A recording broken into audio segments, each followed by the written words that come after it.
before we move to another topic that has more to do with the social background and political background, because we were talking about voice so much, you want me to read, right? maybe you'd like to read now. I thought that would be a good moment for you to do that. Yeah, I have to find my glasses. Yes, sure.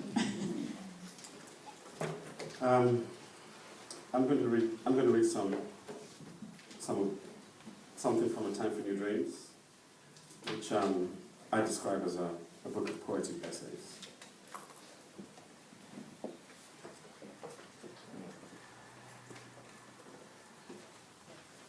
The first thing I'm going to read is something called Seeing and Being, and just aphorisms, and I'll read out the numbers as well. 1. To see something, one must first be something. One must become oneself. 2. To see what is going on in the art of the great writers or painters, one must first of all be established in the art of oneself. 3. If one has not yet become oneself, one cannot see the true self in others. 4. To see, one must first be. 5. All seeing depends, first of all, on being. 6. All looking into the works of masters that we do before we have become ourselves is not true seeing, or it is missed seeing. 7. To see the true art or the truth in a work requires a solid foundation in one's self. 8. There must be a fully formed self for a fully formed seeing. 9. Otherwise, like light passing through a transparent object, the work of art passes straight through an unformed mind and heart. 10. It takes a work of art to see a work of art.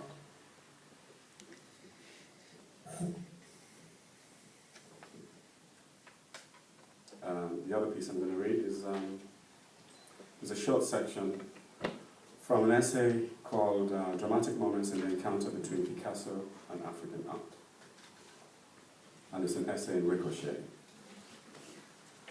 And I needed to understand that the person who's speaking here in this essay is not me, so don't get confused about that. And secondly, I was fascinated by this essay is about a moment in perception. I think you all probably know the story of what happened when Picasso went to the Trocadero one late morning in the early part of the 20th century. He walked in and he saw these African masks. And in that moment of seeing the masks, something changed inside him. And that change continues to reverberate today. And I was fascinated, not by the full encounter, but just that moment, just that microsecond.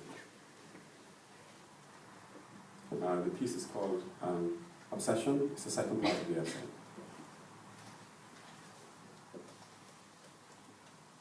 I've got to do something amazing or die. I've got to seize my power or be destroyed.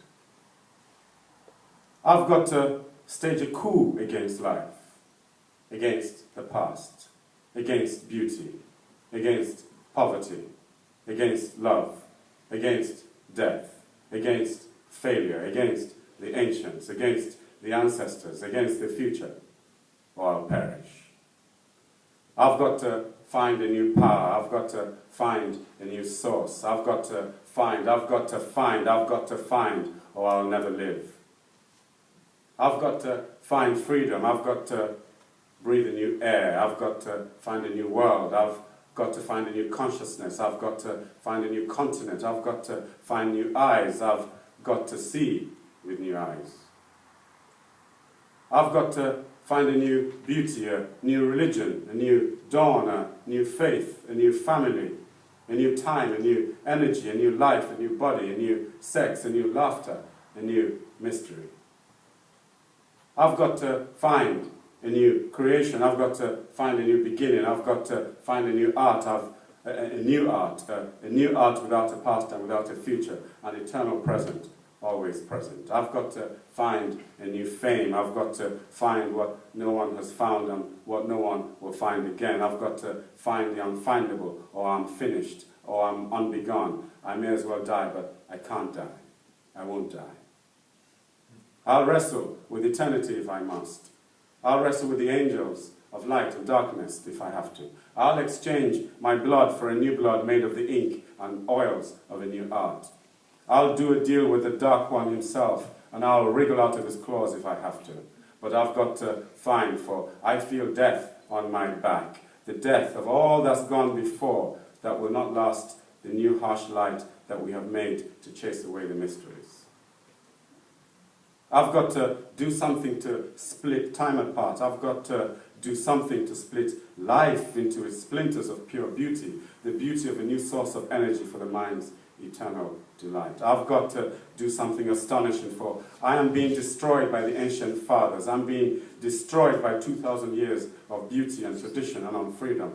I'm being destroyed by reason. I'm being destroyed by faith. I'm being destroyed by materialism, by science. I'm being destroyed by the church and its dogmas and its incomplete truths about the true mystery and meaning of it all. I'm being destroyed by art, by literature, by the academies, by the Renaissance.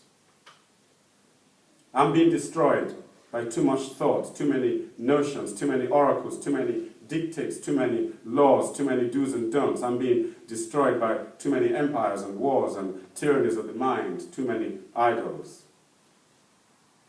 I'm not yet born, and the burden of too much false knowledge from Mount Olympus to Mount Everest is on my back. I'm full of too many myths, and all the myths of Greece and Rome and Europe and home are killing and choking me with their too muchness. And I long to destroy them all, or resolve or dissolve them into a pure tincture or dew. I'm being destroyed by too many books, too many ideas, too many philosophies, too many prophecies, too many discoveries, too many geniuses, too many broken titans and towering charlatans. I'm being destroyed by too much knowledge that is too much ignorance. All the discoveries have been made, they say, and there's nothing new under the sun, but I must find something new in the darkness of the sun. For too much light hides and creates its own darkness, its own blindness.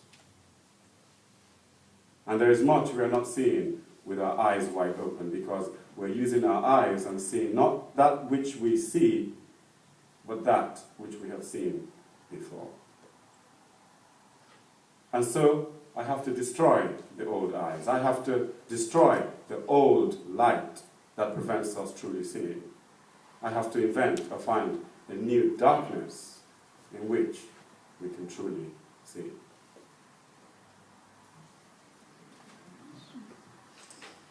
Thank you very much, Ben, for this reading. We'll move to another topic, as I said, the more social and political background to the Famous Rose. Yes, I'd like to talk about poverty. I think the character of the mother, well, when I read the book, I was struck by how you painted her, the courage, the quiet dignity, the courage, the resilience, in spite of not knowing where the next meal is coming from and all that. So I was struck by critics who tend to criticize writers for having a kind of voyeurism of the slums, a kind of trying to describe a different social class, a kind of...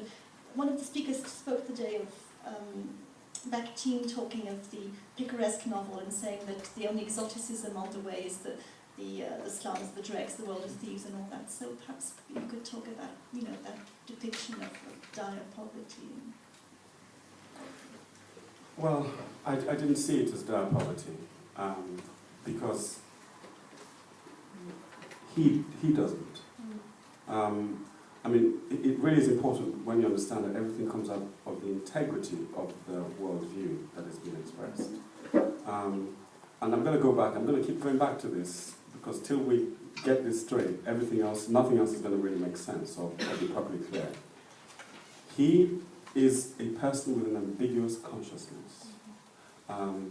So everything he sees is already transfigured by a knowledge of that which is beyond that which he sees. So this is a child that is born into the slums, into the ghettos of Lagos.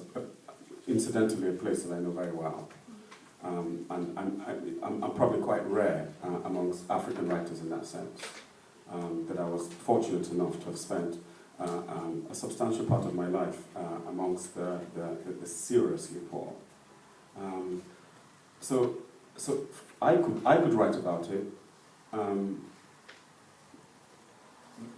as if I were not a traveller, but as if I was one of them. That has been the good fortune of my biography, as it were. So in a sense, I drew upon what I knew and what I'd seen. And in terms of the book, it was very, very significant, very important, because his consciousness is elaborated by his condition. If Azaro had been born into a place like Ikoyi, for example, which is, say, a rich part of Lagos, the nature of the story, the orchestra of the story would have been so much diminished. I think the irony of having, as it were, a consciousness of something approaching the infinite, and yet having that be contained in the narrowness of poverty fascinated me a great deal. And it allowed me to explore something that I'd call the irony of social conditions, because everything is modulated by consciousness. So the mother is for me a very tender creation, and Nigerian literature, African literature is not very replete with mothers looked at great length from the first person, and I think the qualities of her motherhood were kind of strengthened and exacerbated again by poverty. I was fascinated by the extremes. For me, I was interested in putting this consciousness in an extreme condition, and to see what happens when you do that. Because that part of our history has not been told very much in our fictions, and not told in this particular way. I'm not taking a view of, I'm not passing any judgment. It's not for me as a novelist to pass judgment on circumstances, but it is my responsibility to shed an unusual light on it, and that's what I wanted to do, to shed not the ordinary light of what are the slums like if we were living there, but what is it like seeing through an infinite consciousness? It fascinated me, and that was the chief cause of my fascination. And also the mother for me represented a central part of the novel. She's the one who keeps Azaro here, who grounds him. She's the cause of his being here. She's what keeps him here. She represents for me, if you like, the bright side of the moon, the side that sheds light on what life means to a child.